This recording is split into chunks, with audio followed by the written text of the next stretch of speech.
How is it going, everyone? Happy Earth Day. It's the 50th anniversary today.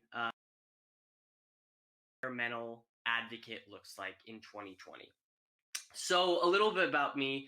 I am an actor. I have been advocating for the environment for maybe since I was born. I've always had a love for nature, always had an appreciation for our environment. So, really, since day one, I've always been advocating for our environment.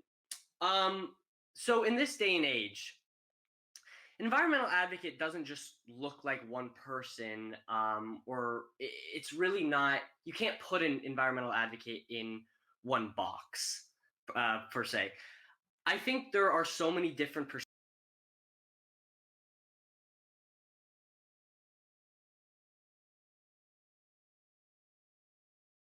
news, just the overwhelming evidence of what is happening all around us right now. I think seeing just the devastation of the climate crisis can in itself be extremely overwhelming. I think the one main part of being an environmental advocate, though, is always showing hope, always having this message of hope in your life. Because without hope, I don't think it's possible to take action. You know, our planet is our home, and we have to start treating it like it is. And without that initial hope, without believing that we can be better, like the motto, um, without that notion of, hey, we can come together and solve this crisis, that is what is going to push us to the next step. So we can't be hopeless. But what we can do is start taking actions in our own life. So, in my life specifically, some of the things that I've started to do is I've started taking action in my local community. So, years ago, I started a nonprofit with a friend called Tomorrow's Green, in which we would take, elementary school kids out on field trips to get them involved with nature and get them involved in really learning about some of the core fundamentals of what the climate crisis is about. So taking these initial steps in your community it can have insane impacts. I know specifically for our kids that we took out on these field trips, they came back and they did projects, they did presentations in their classrooms. They even said they planted trees in their own backyard, which is amazing. So community-based action is really one of the best ways to becoming that environmental advocate that we all strive to be. With the nonprofit and taking kids out on field trips, what we did is we immersed them in nature. And I think that's one thing that actually we don't hear a lot about. One thing that is kind of lacking in advocacy is nature involvement. I think our nature connects us all. The environment is really revolves around protecting nature. Nature is such an important place to escape. Right now we can't really experience that nature, but when this is over, getting out there and just going on a hike, taking your friend out to your favorite tree, your favorite meadow. I mean, I think those things they really inspire us. One of the biggest things that inspired me to start taking action in my own community. Community-based action is not just going out in nature, planting a tree. It's also restoration. Restoration is one of the greatest ways that combat habitat loss and climate change. You see in Australia, there are rehabilitation groups that are going out to the coral reef and making sure that it is protected, and making sure that the habitat loss of the coral bleaching doesn't spread and doesn't continue. These these local groups are making such waves, yeah, coral reefs, it's a good pun. They're making such waves in their own communities, which actually has immense impacts all across the world. um, so getting involved in your local community, I say, is one of the easiest and great steps in becoming that environmental advocate. So um, right now, because we are all inside, and obviously you are inside, probably watching this live stream, um, we have to find other tools in becoming an environmental advocate, in becoming that sustainable person that we want to be. So, one way to actually get involved is through social media. Social media is such an incredible tool in the fight for the climate crisis.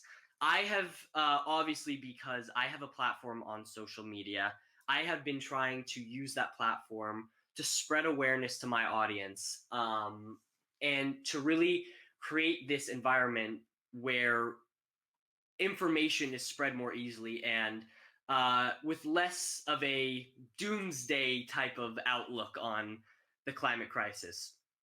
So one of the largest ways is it's really through your phone, spreading awareness through sharing different videos, sharing different posts, even creating your own videos is something that I have done in my own life, to in my own social media page, to make sure that my audience is aware, because spreading awareness is insanely important. We can have the action, we can have all of this, this coalition and coming together and fighting for something, but without that awareness, how are we going to rally the troops? So that is why I have used social media as the tool to spread awareness to an audience. And, everyone has a voice. And that's something that I'm trying to always advocate for. Everyone has a voice.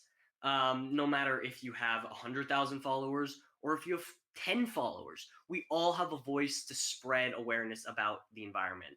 Um, so other than just posting on social media and resharing videos, there are tons of ways to educate yourself on the climate movement and environmental activism and living sustainably. Obviously, later in the live stream, you're going to hear from some other amazing activists, but later today, and even for the next few months, there are tons of resources online, because the movement has had to adapt and become more of an online movement at the moment. So there are a lot of climate striking groups and coalition that is hosting virtual striking. Every Friday, you can strike from your home. Because we can't obviously go outside and strike in front of our government buildings. I hope that you're not. You can take a simple sign and hold it up and post it on your social media, because just the just like the flooding of social media and getting the word out, I think is one of the most important aspects of this fight. It's crucial to make sure that everyone is involved and everyone knows what's going on. So virtual striking is one way you can do that in your own room. I'm going to start doing that in the next coming months. Other than just virtual striking, there are these social media storms that are happening with One Up Action, Polluters Out, U.S. Youth Climate Strike. These groups that are flooding social media about a specific topic in the environment. That's something that you can easily retweet, repost.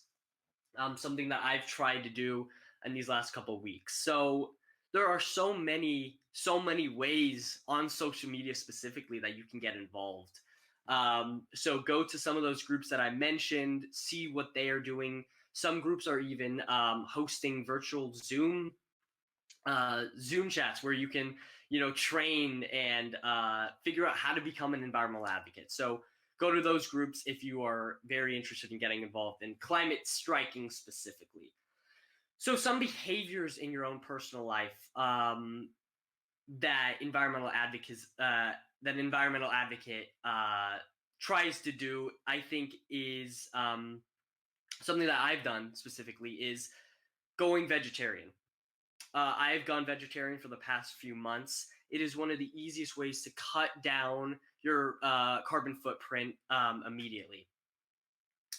Going meatless, you know, it actually reduces um, your carbon footprint by over 30%. I have always been a meat lover, so I understand that it's very hard. Uh, but taking those small steps in your own life, like starting with chicken, just say, I'm going no chicken, and then going meatless Mondays. That is something that can significantly reduce your carbon footprint.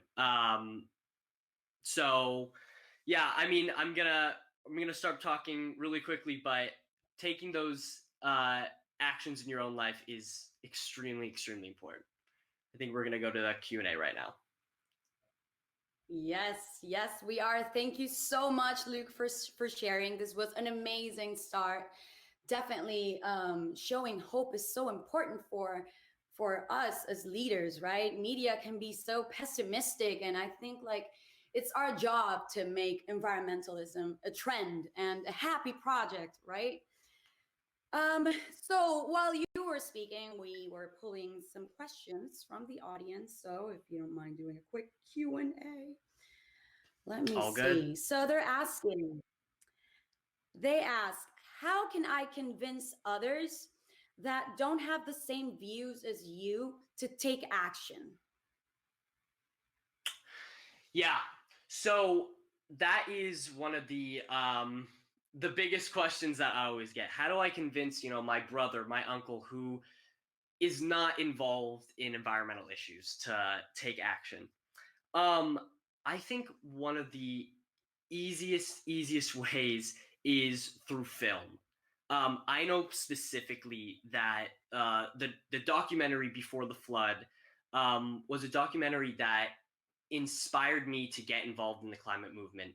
Um, there is so many documentaries and films out there that truly just that hit you right in the heart. And I think that hearing it on the news, it can be you can feel disconnected from it. But when you actually are seeing these images of what's happening in our world, and seeing just some of the devastating impacts with your own eyes through these films, I think if they are open to it, make them watch Before the Flood, Cowspiracy, some of these amazing documentaries that truly inspire you to take action. I mean, if you can go away watching, Cowspiracy and still want to eat meat, that's impressive. But I would say documentaries really get to the heart of taking action in your own life. So I think they do a really good job of convincing, and they definitely convinced me. For sure. Yeah. Oh my God. Documentaries. We have so much access to information nowadays. I mean, there's no excuse. We just need to kind of guide people through and just make it, trendy and important and relevant. Now, second Yeah, question. Why is climate change your main focus in advocacy? Like, why that specifically? right. Um, Climate change is not just one issue. Climate change is 10, 10 different issues in one. It's the environment, it's nature, it's job security, it's immigration. There are so many issues tied to climate change, and so many people that are going to be affected by climate change. I believe climate change to be the the number one issue that we are going to have to solve in the next coming years. So I think that climate change is quite possibly the biggest. It has the most parts to it, and there are so many different parts that you can get involved specifically. So I know that me, as a young person, climate striking has always been something that I have tried to do for the past couple years and get all my other peers involved. I think it's a great way to use your voice, um, because I know that if we don't solve climate change, we're not going to solve the other 10 issues that we're trying to solve at the moment. So taking care of, pinpointing what we can do in our own lives to take climate change down and, fight it is going to make sure that we can solve those other 10 issues in the future because they're all interconnected. Climate change isn't just one issue. Absolutely, absolutely. Thank you so much, Luke. We'll be right back after this short commercial break from our sustainable brand partners. Thank you, Luke.